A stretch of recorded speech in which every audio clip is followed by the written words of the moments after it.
I don't love you anymore. Since when? Now.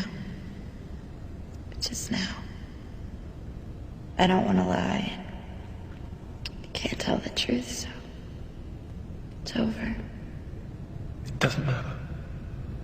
I love you. None of it matters. Too late. I don't love you anymore. Goodbye. Self-love is simply when you regard yourself, when you see yourself as in a healthy way, not in a sick or in a pathological way, not that you see yourself in an inflated way like the narcissist. The narcissist sees himself in a grandiose way. He doesn't have a good reality testing. He doesn't see himself realistically. He thinks that he is perfect. He thinks he's brilliant. He thinks he's godlike. He thinks he knows everything. He thinks he's all powerful. That's not a healthy way of regarding yourself, because it's wrong. It's not realistic. It's grandiose.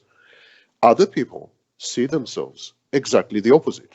They see themselves as not talented, stupid, dangerous, crazy, and so on. So this is the inferior way of seeing yourself. Both ways are pathological. Both ways are wrong. You need to see yourself as you are. That's a critical point to get a realistic assessment of yourself. We'll come to it in a minute, but you need to see yourself as you are. And then once you see yourself as you are, you need to pursue your happiness, and you need to pursue favorable outcomes. Favorable outcomes or beneficial outcomes are results of your behavior which are good for you. Good for you in the short term, good for you in the long term. So the first test is, do you have a realistic view of yourself? The second test is, are you pursuing your happiness? Are you maximizing your happiness? Because believe it or not, many people, they don't pursue their happiness. They pursue exactly the opposite. They make themselves miserable. They destroy their own lives. They are very self-destructive and self-defeating. They are pursuing the opposite of happiness. And the third question is, do you pursue favorable outcomes? Do you act in ways, behave in ways that always generate the optimal, the best possible results for you? Again, believe it or not, many people act exactly the opposite way. They, for example, they work very hard on a project and the last minute they destroy it. Or they work very hard on a relationship and they have a stupid fight and the relationship is over. They are self-sabotaging, self-destructive, self-defeating. And so these are the three tests of proper, appropriate, well, healthy self-love. Now, there are 4 conditions for a healthy self-love. And you need to satisfy all these 4. It's not possible to satisfy only 3 of the 4 or 2 of the 4, but you need to satisfy all these 4. Why do we need self-love to start with? Why do we need to satisfy these 4 conditions? Because if we don't have self-love, we have 2 problems in life. First of all, our life becomes worse and worse. We become less and less happy, and we become less and less effective. So we don't achieve results as often as we used to, and less so. And so finally we end up in a very bad place and in very bad shape. So self-love is a condition for living life in a proper way. And the second problem, when you don't have self-love, no one can love you. A condition for being loved is to have self-love. If you don't have self-love, you tell other people actually with your behavior, with your choices, with your language, you're telling other people that you don't love yourself. And of course, it immediately raises the question, if she doesn't love herself, why should I love her? If she doesn't love herself, she knows something that I don't know. You know, she doesn't love herself for good reason. So why should I love her? It's dangerous, it's stupid to love someone who doesn't love herself. So also, if you don't have self-love, that means you don't have experience with loving. Because the first love we have is a love of mother. And the second love we have is a love of self. And the third love we have is a love of others. That is the process. But at the very, very beginning, when you're a baby, 1 month old, 2 months old, 6 months old, up to 2 years, you don't know that there is any difference between mother and you. Mother and you is the same. You're the same organism. You're one entity, one unit. So actually, even loving mother is self-love. So the first love we have is self-love. Only after that we can love others. We actually practice with self-love how to love. We learn how to love by loving ourselves. And if we fail to love ourselves, then we don't know how to love. We don't have the skill of loving. So we can't love in this case.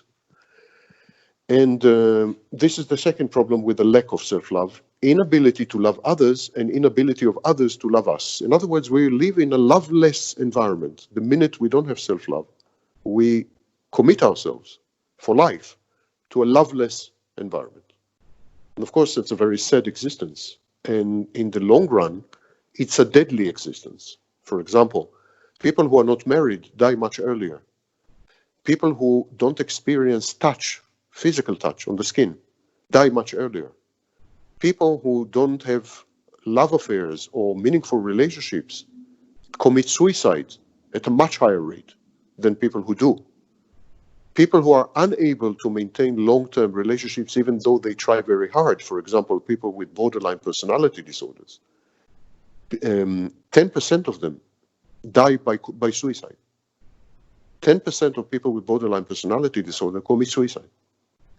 So not being able to love and not being able to be loved is deadly, dangerous to your health. So that's why self-love is a critical condition for survival. Forget other things, just survival. Without self-love, there's no survival. It's very dangerous. And so there are 4 conditions to develop proper self-love, functional self-love. The first condition is self-awareness. Self-awareness has several components.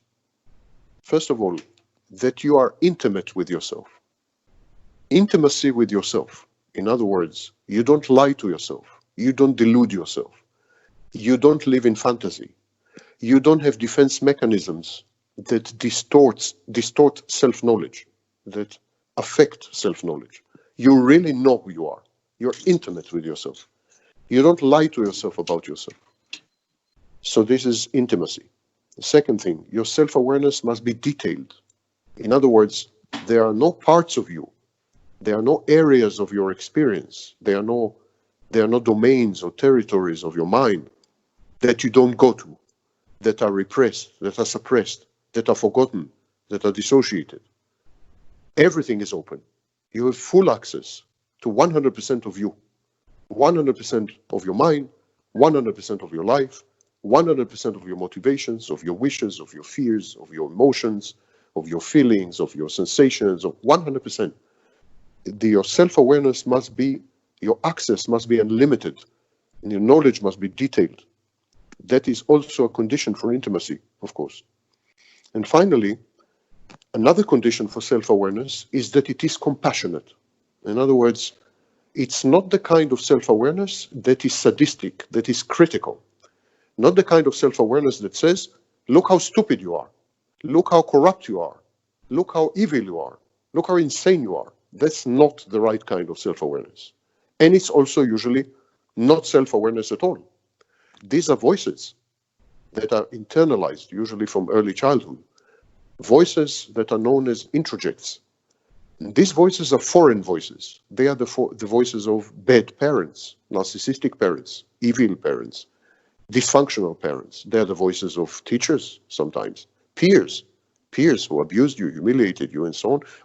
Or at times, these are the voices of society. But these voices are not you. They are foreign voices. They are imported voices. You internalize these voices from the outside, and they are misleading you into thinking that they are part of you, but they are not part of you. So all true self-awareness is compassionate.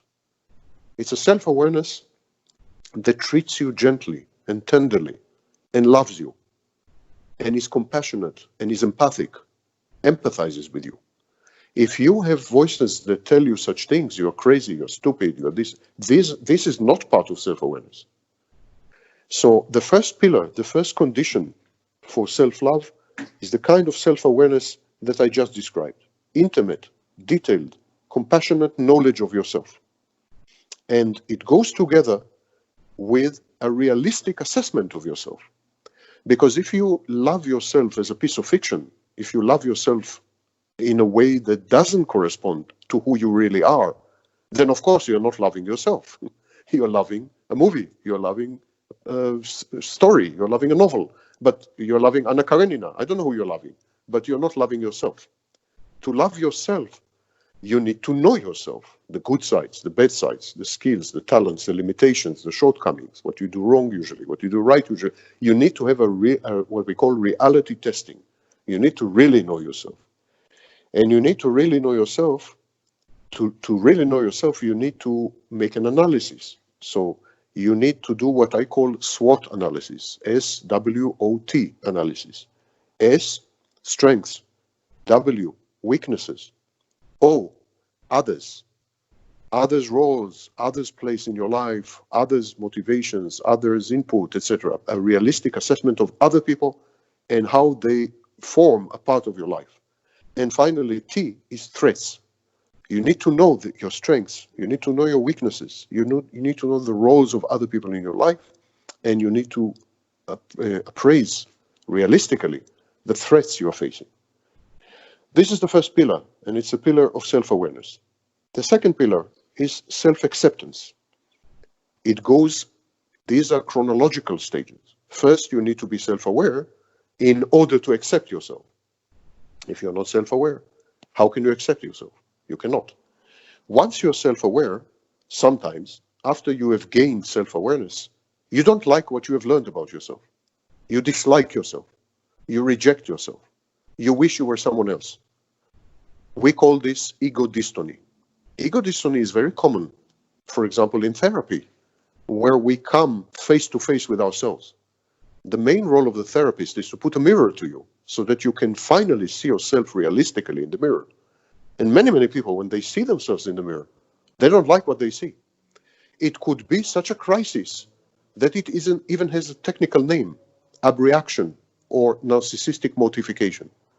It's a situation where getting to know yourself constitutes a major crisis because you have been lying to yourself about yourself for a very long time.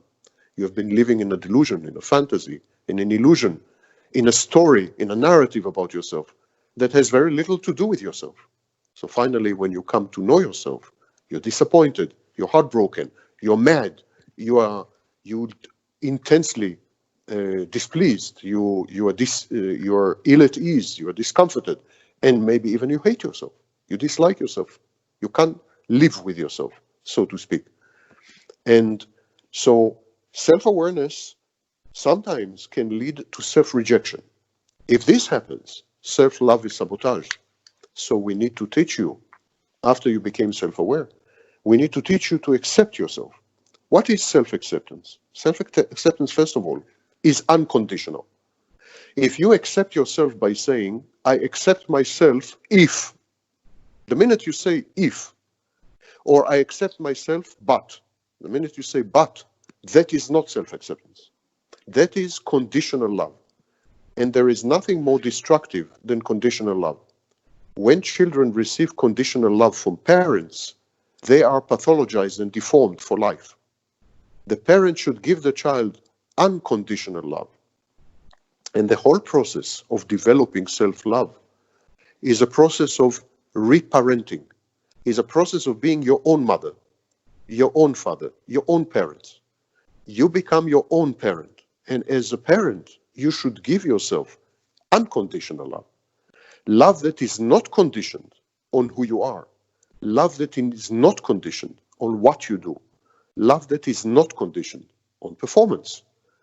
If it is conditioned, it's a pathologized form of love. And it pushes you further away from yourself because you are likely to disappoint yourself. Imagine that you love yourself only if you are rich. then when you're not rich, you will not love yourself. So you're likely to disappoint yourself. It's not stable self-love. It's not self-love at all. It's not yourself that you love, but it's the money. If you love yourself only when you're rich, you don't love yourself, you love the money. So self-love is unconditional, the same way a mother should, properly, in a healthy way, love the child. The second thing, it's an embrace. You embrace your core identity. You embrace who you truly are. Now, we must distinguish between core identity and peripheral identity. Core identity is the part of you that never changes, never mind what happens. Never mind the circumstances, never mind who you're interacting with, never mind what happens to you, never mind what you have learned, never mind, that part remains immutable. In other words, unchangeable. Always absolutely the same. It's a rock, it's a nucleus, it's a stone, never changes. And there is peripheral identity or peripheral, so this peripheral identity changes. Peripheral identity is reactive. It changes according to changes in environment, challenges, opportunities, threats, fears. All the time it changes. Now, when we get in touch with other people, we usually get in touch with their peripheral identities. Only when we fall in love with someone else and we spend time with him, we become more and more intimate. And intimacy is the way leading from the peripheral identity to the core identity. And once you reach the core identity, you can either accept it or reject it. When you develop self-love, you need to reach your core identity. And once you have reached it and you find out who you truly are, regardless of what happens, you need to embrace it. You need to accept it. Embrace it almost physically. Hug it, like hugging. You need to accept your personality, your character, your temperament, your relationships, your experiences, your life circumstances. You need to accept that there is a core, and this core is strong, reliable, never changing, and will not be affected by everything that's happening to you, so you can embrace it. It's a little like being in a sea. Imagine that you're shipwrecked, your ship sunk down, you're in Titanic, and you're in the sea. And suddenly you find a rock. What are you going to do? You're going to cling to the rock, you're going to hug the rock in order not to drown. That is your core identity. The core identity is a rock in a stormy sea. And if you want to not drown, you need to hug it. You need to embrace it. Because all the rest is a storm. All the rest is changing. Sometimes it's a perfect storm, like right now with the pandemic. You can't meet people, you can't see people, so there's not much going outside. You need to have something inside that prevents you from drowning. And that is your core identity. The third pillar, so the first pillar is self-awareness. Second pillar, self-acceptance. Now the third pillar. The third pillar is self-trust. Self-trust. Many people don't trust themselves. They don't trust themselves because life experience has shown them that they are making the wrong choices, that they're choosing the wrong partners, selecting the wrong mates, that they have when they had two options, they chose the wrong one. And so they don't trust themselves. They don't trust themselves because they don't believe. They are beginning to believe that they don't have their own best interests in mind. In other words, you need to have a conviction. You need to trust that you have your own best interests in mind, that you are pursuing your own best interests. But life hands you so many defeats and so many failures that you sometimes begin to be convinced that you are self-destructive, that you don't have your best interests in mind. On the contrary, that you hate yourself and that you are out to destroy yourself and that you are out to hurt yourself and that you will damage yourself. Given the opportunity, you will damage yourself.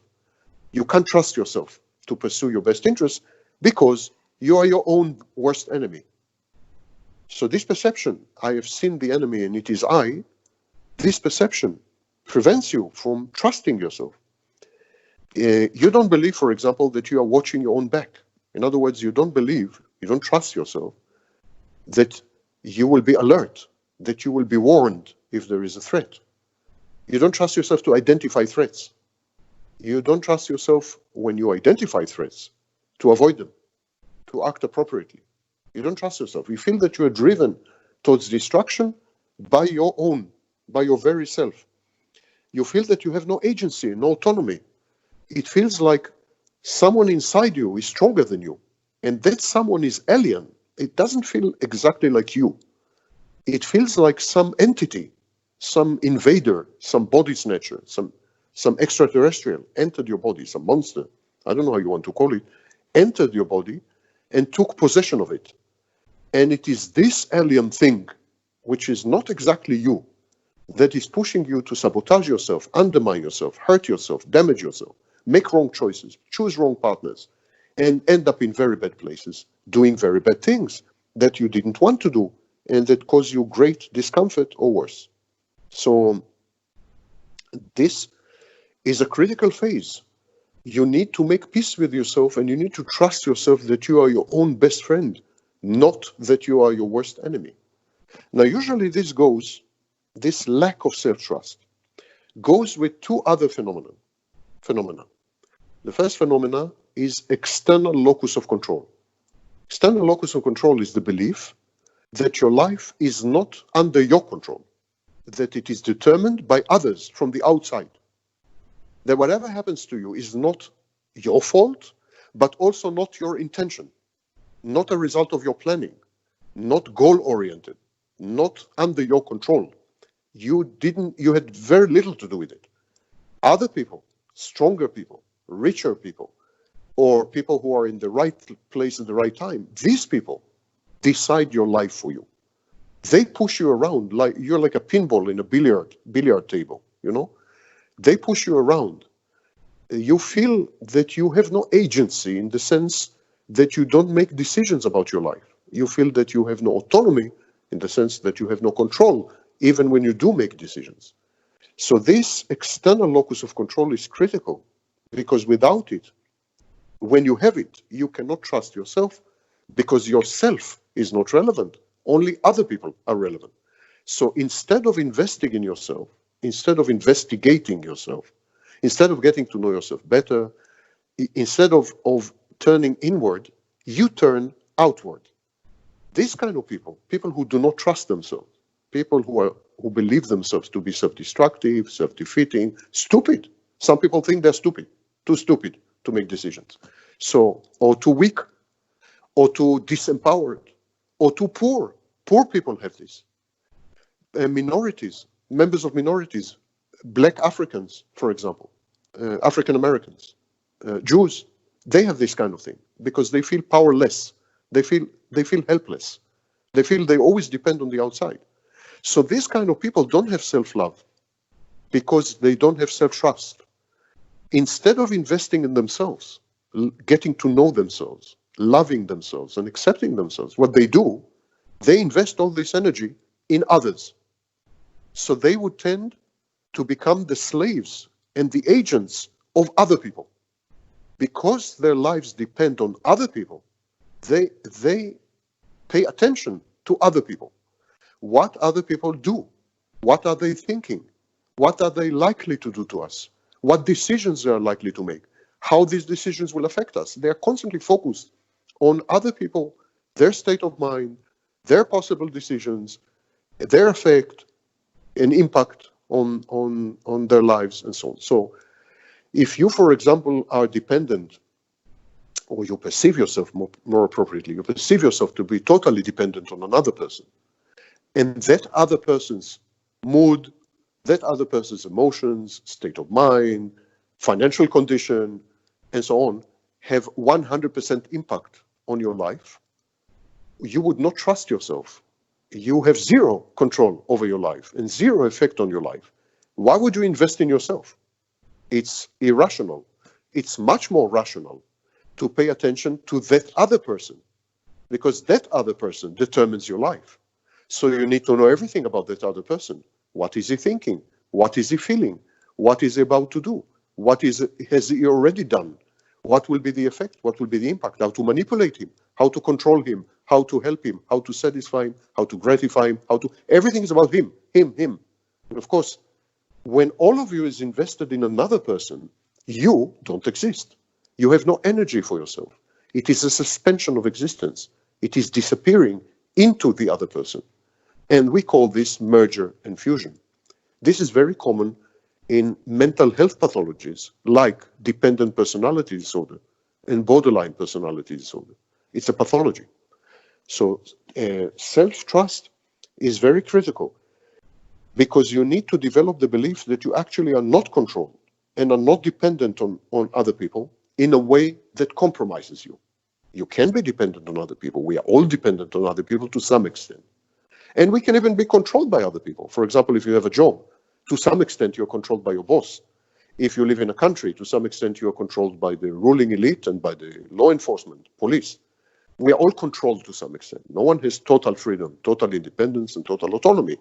But you need to believe that the control, the extent of the control, is not such that it compromises who you are.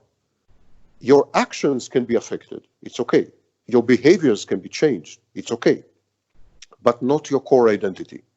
The minute you are controlled from the outside, the minute you are dependent on someone to the point that your core identity disappears or is beginning to change, then you don't exist anymore.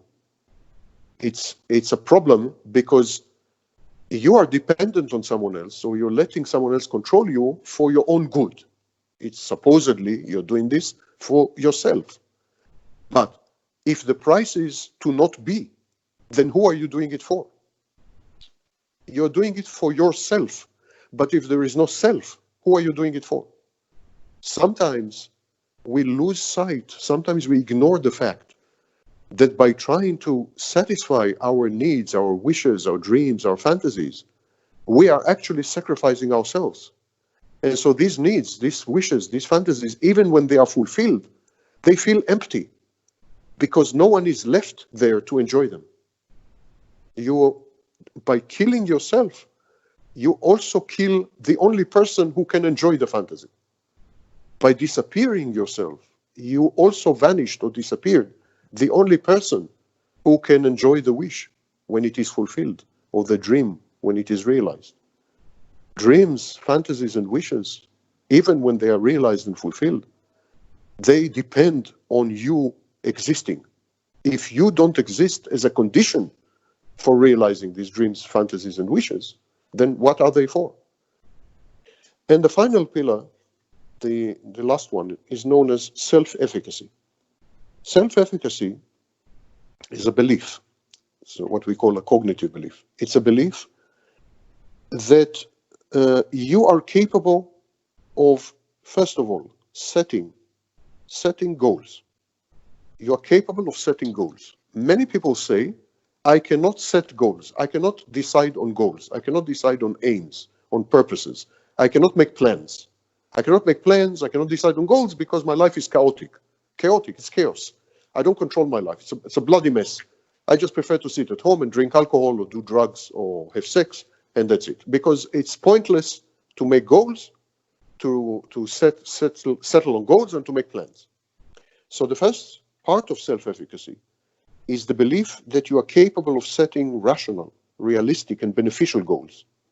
And the second part is that you possess the capacity, the wherewithal, to realize in reality outcomes that are commensurate, that are reflected by these goals, by these aims, commensurate with the aims. So, in other words, you should develop the belief that you can set goals and then that you can pursue them and realize them. And that the results in reality, the outcomes, will reflect these goals, will somehow be connected to these goals. In other words, that you can accomplish these goals. And these goals must always be rational, realistic, and beneficial. And how do you develop this belief in self-efficacy? You develop it when you look back at your life and you realize that actually your experience is that you do set goals and that you do accomplish them. In other words, when you look back at your life, you discover that you are self-efficacious. Now, all people are self-efficacious. Well, with very few exceptions. Vast majority of people are self-efficacious because vast majority of people survive To survive, you need to be self-efficacious. You need to set goals, even minimal goals. I'm going to the grocery store to get bread. That's a goal. I'm going to buy food. That's a goal. I'm going to take a shower. That's a goal. You need to set goals in order to survive. So everyone is setting goals and everyone is realizing them. There's no person who is not self-efficacious and alive. If you're alive, you're self-efficacious. So when you look back at your life, you discover that actually 99% of your goals, you set them. And 99% of the time, you succeed to realize them. And in some cases, you set very complicated goals, very far-reaching and fantastic goals, and you realize them also. The minute you understand this, you suddenly feel a lot of power. You feel empowered because you realize that actually you're very good at manipulating your environment, human environment and inanimate environment. You're very good at setting goals that are good for you, that are beneficial, and you're very good at realizing them. You suddenly gain self-confidence, self-esteem. You suddenly gain trust. And indeed, it's a form of narcissism known as healthy narcissism. It's the belief that you're okay. You're a very efficient machine. You're okay. You can trust yourself, and so on. So these are the last two pillars of self-love. Now, why do we need self-love at all? Well, can't we survive without self-love? Why is self-love so needed? It's needed because in life, it's the only reliable guide. It's the only reliable compass. People will say, but wait a minute, you don't need self-love. If you have enough experience in life, you know everything you need to know. Self-love doesn't help, doesn't add. It's a nuisance. Or at least it's not needed. You can not love yourself, but still have so much experience that you can achieve goals. You can be very practical, very efficient, get where you want, get what you want, even without self-love. You can hate your guts, yourself, and still be very successful man or woman. And that is, of course, not true.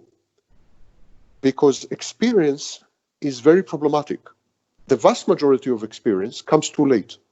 When we finally get the experience, the lessons of the experience can no longer be implemented. It's the majority of cases. If you look back at your life, you learned many things. You have learned many things from experience. But can you implement them? 99% of the time, the answer is no. Experience teaches you many lessons, unfortunately, about the past. Very few of these lessons can be implemented in the future because of old age, because of lost opportunities, because of changed circumstances, because of many things. But experience is pretty useless, actually. And no two people, no two situations are the same. Compare this, for example, to self-love. Self-love is like a rock. Yeah, it's stable, it's reliable, it's immovable, it's immutable, unchangeable. It's a guide. It's a loyal friend, the truest loyal friend. Here, the only concern of self-love is your welfare, your happiness, your contentment. You can trust your self-love. It will guide you to the right places, prevent you from doing stupid things, crazy things, dangerous things. If you truly self-love, you are never reckless, you are never addictive, you never compromise your boundaries, you never go to bed for dangerous places. If you truly self-love. Experience alone, without self-love, can take you anywhere.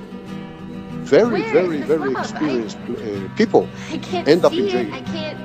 Very, very, very experienced people end up being assassinated or murdered. And very, very, very experienced people end up making seriously stupid decisions, seriously self-destructive decisions. Experience is not enough without self-love. Self-love is the condition for living the right and the proper life. Now I would ask you to stop the recording. You did? Just a second. Look at mine. Why? You weren't there! Why him? He asked me nicely. You're a liar. So? Who are you? I'm no one!